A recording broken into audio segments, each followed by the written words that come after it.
ఈ ఆనందాన్ని వచ్చే కనీసం 1.5 దశాబ్దం పాటు మనందరం కృషి చేసి ముందుకు తీసుకెళ్తే తప్ప ఈ గాడి తప్పిన ఈ రాష్ట్రాన్ని గాడి పెట్టాలంటే కనీసం 15 సంవత్సరాలు కనీసం పనిచేయాలి.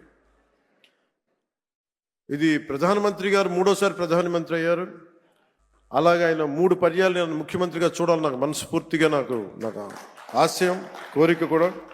ఎందుకంటే ఆయన అనుభవాన్ని మనం ఎక్కడ కూడా అసలు పక్కన పెట్టలేం.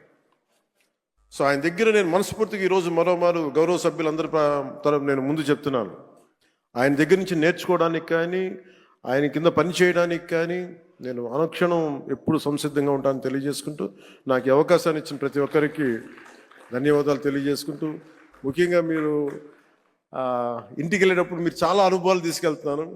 ఇందాక గౌరవ ముఖ్యమంత్రి గారు కూడా చెప్తా ఉన్నారు, వారిద్దరు గౌరవ మన సుందరపు విజయ్ కుమార్ మన ఇంకో శాసనసభ్యులు ఇద్దరు చేసింది, రాలిపోయే పువ్వా నీకు రాగాలి ఎందుకంటే నేను అది గుండెల్లో నింపుకొని కారులో వెళ్ళే వరకు ఇంట్లో పడుకుపోయే వరకు ఈరోజు అదే నవ్వుతూ ఉంటాను.